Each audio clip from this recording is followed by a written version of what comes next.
Good morning students, सुप्रभात।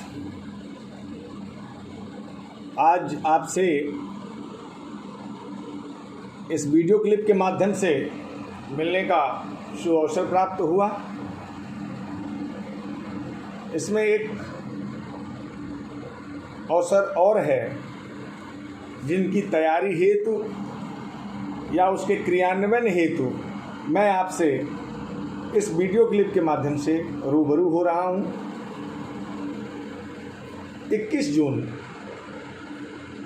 आप सभी जानते हैं, इस दिन हमारी संस्था में बहुत व्यापक स्तर पर अच्छे हर्षोल्लास के साथ प्रतिवर्ष अंतर्राष्ट्रीय योग दिवस का आयोजन होता है, जिसमें हमारे सभी छात्र छात्राएं, हमारे शिक्षकगण, हमारे प्राचार्य मैडम सभी सम्मिलित होकर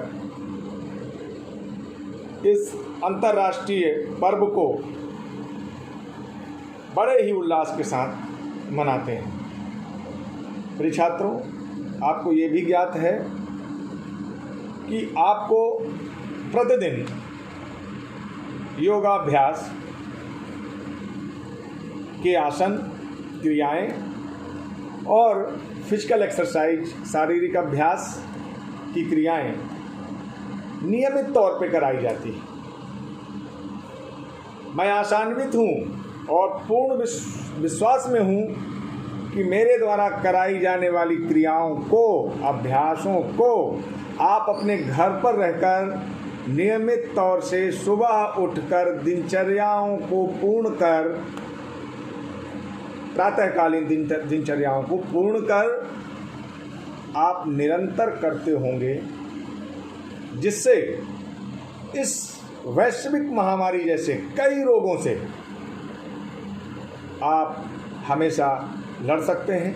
आपका शरीर लड़ सकता है, आप में रोग प्रतिरोधक क्षमता का विकास हो सकता है, जिससे आप हमेशा निरोगी रह सकते हैं। मुझे पूर्ण विश्वास है 21 जून नज़दीक है। कतिपय शिक्षक होने के नाते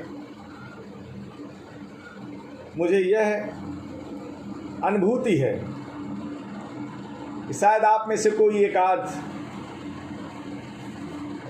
आलस्यता के कारण इन योगाभ्यासों को, शारीरिक एक्सरसाइज को घर में ना कर पा रहा हो या भूल गया हो।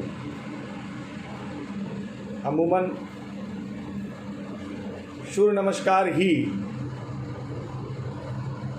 क्योंकि यह साक्षात देवता के लिए, भगवान सूर्य के लिए कराई जाने वाली योगासन क्रिया लयात्मक भी है, रिदमिक भी है। इसलिए योग के इन आसनों को, यानी सूर्य नमस्कार के आसनों को हमारे हर जगह पे वेदों में, या यूं कहें कि योग की क्रियाओं की यह चाबी है। इसमें जो पूरे योगाभ्यासों का जो फल प्राप्त होता है, वह सूर्य भगवान के 12 जो आसन हैं उनको करके उसकी प्राप्ति, यानी आपके शरीर को बलिष्ठ बनाना, आपके शरीर को निरोगी होना, जब आपका शरीर बलिष्ठ होगा, निरोगी होगा, तो मानसिक स्तर बनेगा, यानी बुद्धिष्ट बनाना, विद्यावान बनाना आदि लाभ देखे जाते हैं। तो सूर्य भगवान के इन 12 आसनों को करके हम साधारणतया अंतर्राष्ट्रीय योग जो ये समारोह होता है, जो कि हर वर्ष 21 जून को आयोजित होता है, इसमें अपनी सहभागिता करते हैं। इस बार के योग दिवस में थोड़ी एक कमी है, जिसे आप जानते हैं, इस वैश्विक महामारी में हमें और आपको दूर कर दिया है। आप हम सभी सुरक्षा की दृष्टि से अपने घर या सुरक्षित स्थानों पर हैं, जिसमें यह वीडियो क्लिप बहुत ही सहायक है, जो कि सूचनाओं का, सिलेबस का, कराई जाने वाली गतिविधियों का आदान प्रदान करने में सहायक है। आयुष मंत्रालय, भारत सरकार, मध्य प्रदेश शासन, हमारे मंडल के वरिष्ठ अधिकारी, हमारे विद्यालय की माननीय प्राचार्य मैडम के निर्देशानुसार इसमें इस बात का विशेष ख्याल रखना है कि जो छात्र या छात्रा किसी कारणवश अस्वस्थता है या वह मानसिक तनाव में है। वैसे तो आप लोग कहेंगे कि मानसिक तनाव से मुक्ति के लिए ही योग किया जाता है, लेकिन उसके लिए आपके योगा टीचर या आपके फिजिकल टीचर की उपलब्धता आवश्यक है। उसके समक्ष यदि कोई भी ऐसी क्रियाएं या कुछ शरीर में ऐसी गतिविधियां देखी जा सकती हैं तो वो उसका फर्स्ट एड करके उससे निजात दिला सकता है। लेकिन उसकी अनुपस्थिति में हाइपरटेंशन का रोगी या मानसिक तनाव का रोगी इस अभ्यास को बिल्कुल न करे। वैसे ऐसा हमारे विद्यालय में कोई ऐसा छात्र या छात्रा नहीं है जो कि मानसिक तनाव युक्त हो। कतिपय आप अपने घरों में हैं, काफ़ी दिनों से आप दूर हैं, मानसिक तनाव परिस्थिति जन्य होता है, किसी कारण भी हो सकता है जिससे हम वाकिफ नहीं हैं। ऐसी परिस्थिति में ऐसे छात्र छात्राओं को जो कि किसी बीमारी या किसी मानसिक तनाव से ग्रस्त हैं, उन्हें यह आसन नहीं करना है।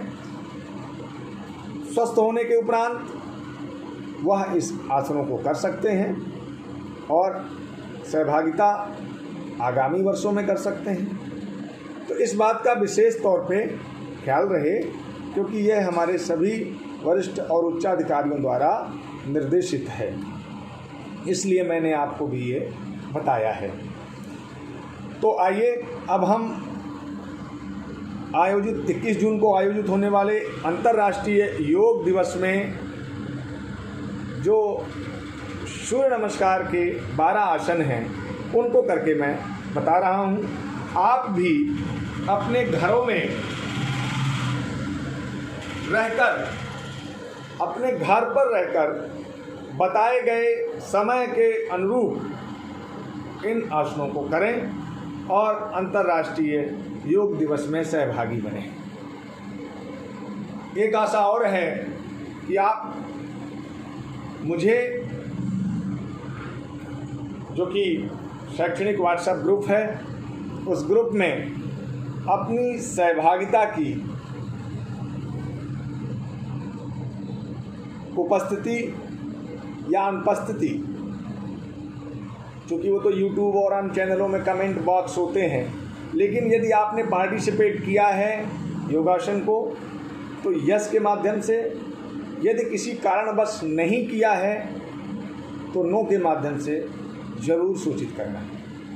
तो आइए हम सबसे पहले सूर्य नमस्कार के आसन को शुरू करते हैं। तो स्थितियाँ सभी को पता है, किसी भी प्रक्रिया को करने के पूर्व हमें सावधान की स्थिति में आना होता है। सावधान की स्थिति में हमारा सीना तना हुआ और सांस लेते हुए अपने अपने दिशा से दोनों हाथ उठेंगे और प्रणाम की मुद्रा निर्मित होगी। दोनों हथेलियां जुड़ेंगी और हृदय चक्र में हथेली स्थापित होकर प्रणाम की मुद्रा निर्मित होगी। इसमें ये ध्यान रखना है कि आपकी निगाहें 60 से 80 मीटर की दूरी पे हों और बेहतर हो सके, प्रातःकाल जब आप या सुबह के समय जब आप इस योग के आसन को कर रहे होंगे तो सूर्य भगवान के सम्मुख आपकी दृष्टि सूर्य भगवान के सम्मुख न करके उन्हें प्रणाम के रूप में जरूर करिएगा, क्योंकि सम्मुख देखने से आँखों पे इफेक्ट हो सकता है। तदुपरांत जो योगासन का ये दूसरा आसन है जिसका हम नाम हस्त उत्थान आसन के नाम से जानते हैं, जैसा कि नाम से विदित है हस्त उत्थान। आपने ये देखा है कि प्रणाम आसन में आपके हाथ अपनी अपनी दिशा से आके ऊपर से नीचे आए थे। इस दूसरे आसन में आपके हाथ उठेंगे, हस्त उत्थान आसन। इसके लिए सबसे पहले आपको हाथों को सीधे लेना है कंधे के समानांतर, और धीरे धीरे आपको, अब मैं आपको एक यहाँ आवश्यक बात बताना चाहता हूँ। सूर्य नमस्कार का दूसरा आसन जिसे हम हस्त उत्थान आसन से जानते हैं, इसमें हाइपरटेंशन और रीढ़ की हड्डी से प्रभावित छात्र या छात्रा या व्यक्ति इस आसन को बिल्कुल न करें,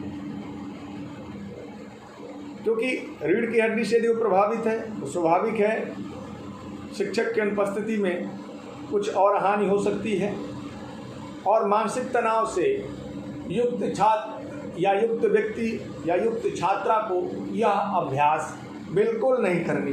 साधारणतया सामान्य व्यक्ति, सामान्य छात्र छात्रा इस आसन को आप ऐसे कर सकते हैं, लेकिन मानसिक तनाव युक्त छात्र छात्रा या व्यक्ति या रीढ़ की हड्डी से संबंधित व्यक्ति इस अभ्यास को अगर उसे करना है तो वो बिल्कुल सीधे यहाँ तक आ जाएं। किसी भी छात्र छात्रा या शिक्षक गण आदि को करना है तो वो केवल समान पीछे की तरफ नहीं मुड़ना। अब हम तीसरे आसन जिसका नाम पदहस्त आसन है, जिसमें हम अपने शरीर के ऊपरी भाग को मोड़ते हैं और पैरों के समकक्ष बराबर जमीन पे लेके जाते हैं। तो ऐसे सभी छात्र एवं छात्राओं को जो ये अपना आसन का तीसरा आसन है पदहस्त आसन। अब हम चौथे आसन की तरफ जाएंगे, जिसमें इसमें नाम दिया गया है अश्व संचाल आसन। हम अश्व संचाल आसन के बारे में पहले बताना चाहते हैं। इसमें सबसे पहले दाहिने पैर को पीछे की ओर ले जाते हैं। दाहिना पैर, यहाँ से वीडियो थोड़ा प्रभावित हो रहा है, मैं चाहता हूँ कि वीडियो क्लिप मोबाइल को मैं नीचे रख लूँ, जिससे आप भली भांति इस वीडियो क्लिप को देख सकें और शारीरिक गतिविधि की जाने वाली शारीरिक गतिविधि को देख सकें। अश्व संचालन आसन में ये ध्यान रखें कि आपका दाहिना पैर पीछे जाता है। अश्व संचाल आसन यानी घोड़ा। अब आप ये जो स्थिति है पैर की, इसमें देखिए ये गलत स्थिति है। ऐसी स्थिति में किसी भी छात्र या छात्रा को नहीं रहना। हमें ये देखना है कि जो हमारा अगला पैर है जो भी आगे है उसमें 90 डिग्री का 90 डिग्री पे ये रहेगा, आगे बिल्कुल नहीं रहेगा। आप चाहें तो टोपे आ सकते हैं, लेकिन टोपे भी आए तब भी अगला जो घुटना है वो 90 डिग्री एंगल पे रहेगा। और इस आसन को हम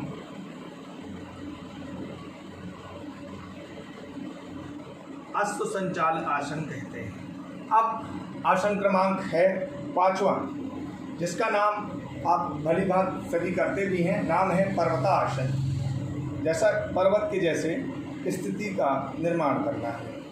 आप अश्व संचाल आसन के साथ साथ पर्वतासन में जाने के लिए क्या करेंगे, आपका जो बायां पैर या बायां घुटना पैर आगे है इसको पीछे की ओर ले जाएं और पर्वत की आकृति का निर्माण करना है। इसमें यह ध्यान रखें शारीरिक शिक्षक की अनुपस्थिति में कोई भी अभ्यास, शरीर में यदि कहीं तनाव या कहीं खिंचाव है, उसे आप बिल्कुल नहीं करेंगे। जितना स्तर पे आपका वह अंग मूव कर सकता है उसी स्तर तक जाना है। इसके अतिरिक्त जाना आपके लिए नुकसानदायक है। स्ट्रेन हालांकि मैंने सभी को बताया है prevention of exercise injury, sports injury, लेकिन फिर भी मैं बार बार चेतावनी के साथ बताना चाहता हूँ कि जहाँ तक आपका शरीर का अंग मूव कर सके आप केवल वहीं तक, उसके आगे भाई जब आपसे मुलाकात होगी, आप संस्था में आएंगे, तो उसके आगे हमें और कैसे मूव करना है यह हमारे द्वारा बताया जाएगा। तो मैं था आपके पर्वतासन। अब आपका आया अष्टांग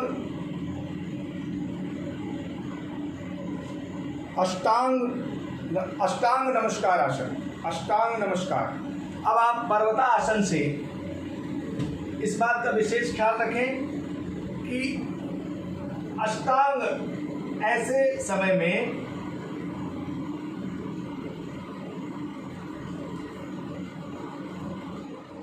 पहले मैं आपको करके बता दूं, उसके बाद आपको इसके बारे में विस्तृत बताता हूं।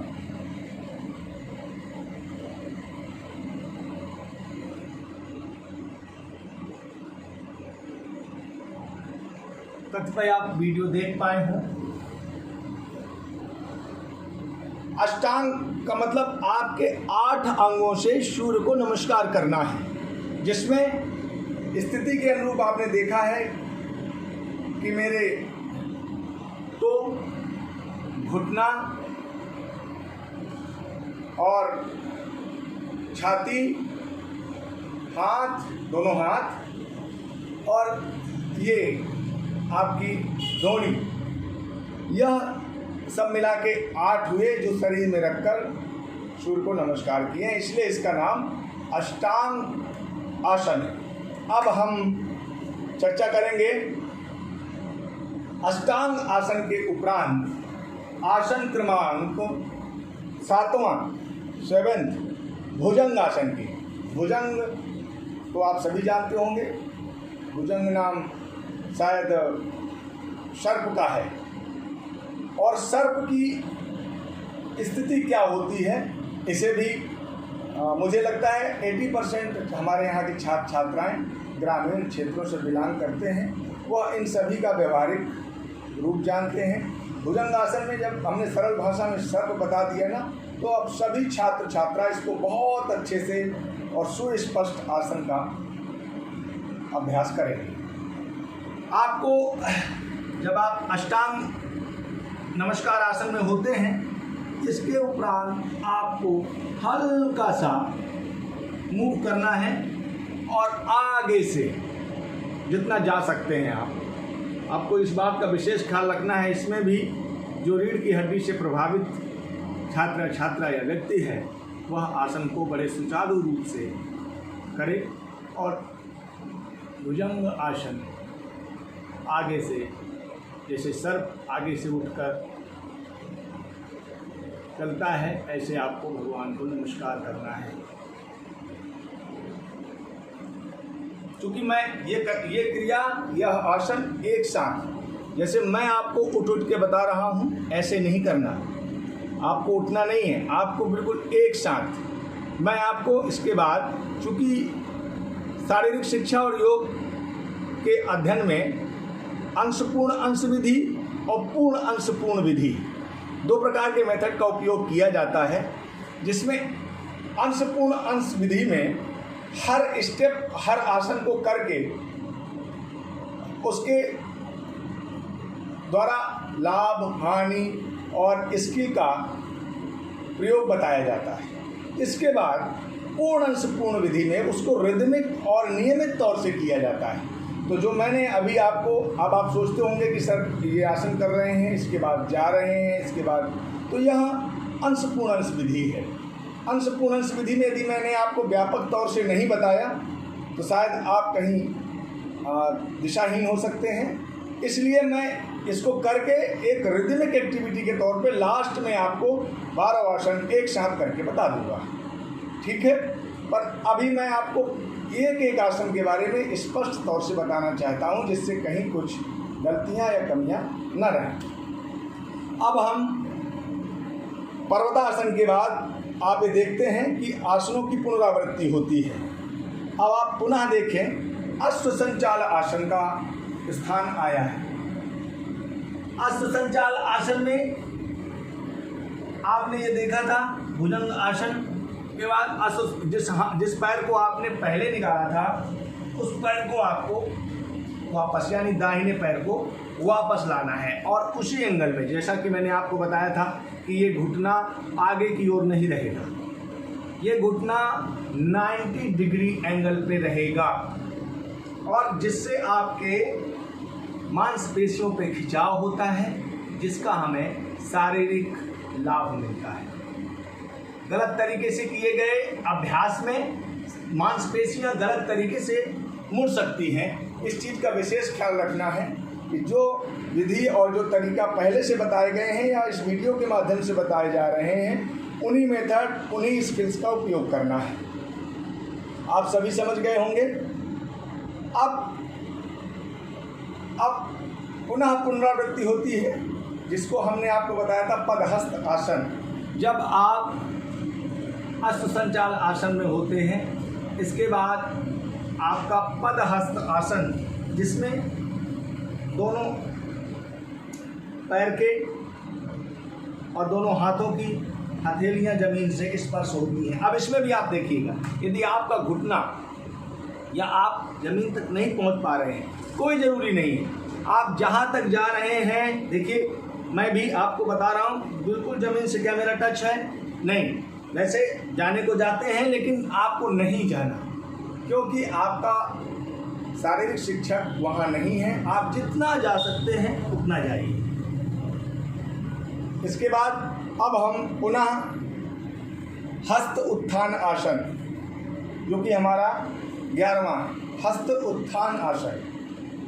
हस्त उत्थान आपको पता है ना, जिस पे मैंने आपको 2 वैधानिक चेतावनी भी दी थी कि आपको पीछे नहीं जाना और आपको रीढ़ की हड्डी और मानसिक तनाव से युक्त छात्र छात्रा या वो व्यक्ति जो इस वीडियो क्लिप को देखे या योगाभ्यास को करे, उसके लिए तो आप यदि जा सकते हैं तो पदहस्त आसन से 11वां आसन है हस्त उत्थान आसन, और आप यूँ जैसा कि बताया गया है। इसके बाद आपका 12वां आसन, जिसमें हाथ ऊपर से नीचे आते हैं और नाम है प्रणाम आसन। इन आसनों को आप बहुत अच्छे से कर सकते हैं। आसन के उपरांत वैसे तो ये आसन सूर्य भगवान के नामों से जाने जाते हैं। प्रत्येक आसन में मंत्र का उच्चार किया जाता है। कतिपय अभी आपको यह प्रशिक्षण नहीं दिया गया, इसके लिए सूर्य नमस्कार के उपरांत आप सूर्य के 5 या 6 नामों से उन्हें पुकार सकते हैं, जो कि इस प्रकार है। ओम भास्कराय नमः, ओम रवये नमः, ओम खगाय नमः, ओम भानुवे नमः, ओम आदित्याय नमः। भगवान के सूर्य के ये 5 नाम हैं। इन्हें आप आसन के उपरांत नियमित तौर पे पुकार सकते हैं, कह सकते हैं, और अपनी एनर्जी को बढ़ा सकते हैं, रोग प्रतिरोधक क्षमता को बढ़ा सकते हैं, सूर्य के इन आसनों को करने से शरीर में व्याप्त, शरीर के अंदर जो लाखों जीवाणु, विषाणु, कीटाणु होते हैं, आपके इन आसनों से वो मृत हो जाते हैं और शरीर से पसीना या अन्य रास्तों से बाहर निकल जाते हैं और आप हमेशा निरोगी रहते हैं। तो मैं आशा करता हूँ कि इस अभ्यास को आप अपने घर में रहकर बहुत अच्छे से करेंगे और 21 जून को आयोजित होने वाले अंतर्राष्ट्रीय योग दिवस पर योगाभ्यास के बाद सहभागिता करेंगे। तो आज का यह चैप्टर 21 जून अंतर्राष्ट्रीय योग दिवस पर आधारित था, जिसमें मेरे द्वारा सूर्य नमस्कार की क्रियाएं, सूर्य नमस्कार के आसन अंशपूर्ण अंश विधि में बताए गए हैं। आपको अंशपूर्ण अंश विधि का उपयोग नहीं करना, आपको पूर्ण अंश पूर्ण विधि में यह आसन करना है। और पूर्ण अंश पूर्ण विधि के लिए मैंने आपसे कहा था, जिसमें इन आसनों को बिना कुछ किए लगातार करना है। जैसे मैं आपको बता देता हूँ। सबसे पहले प्रणामासन, फिर आपका हस्त उत्थानासन। मैंने तो आपको काउंट करके बोला था आसन के साथ साथ 2, पुनः 3,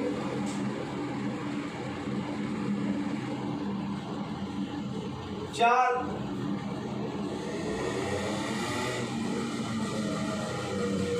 5,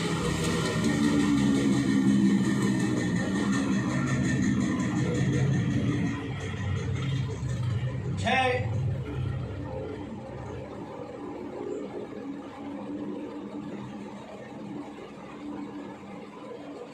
7,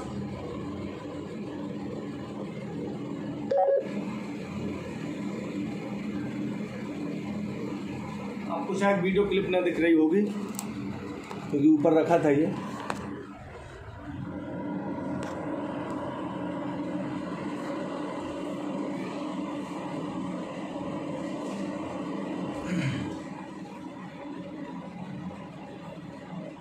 आपको 2 के बाद आपका पदहस्त मैं पुनः बता देता हूँ। अभ्यास आसन क्रमांक 1 प्रणाम, 2 पदहस्त आसन, हस्त उत्थानासन और तीसरा पदहस्त आसन। चौथा आपका जो आसन है वो अश्व संचाल आसन है। इसमें दाहिना पैर यहाँ से वीडियो रह गई थी। इसके बाद आपका पर्वतासन, इसके बाद आपका भुजंग आसन,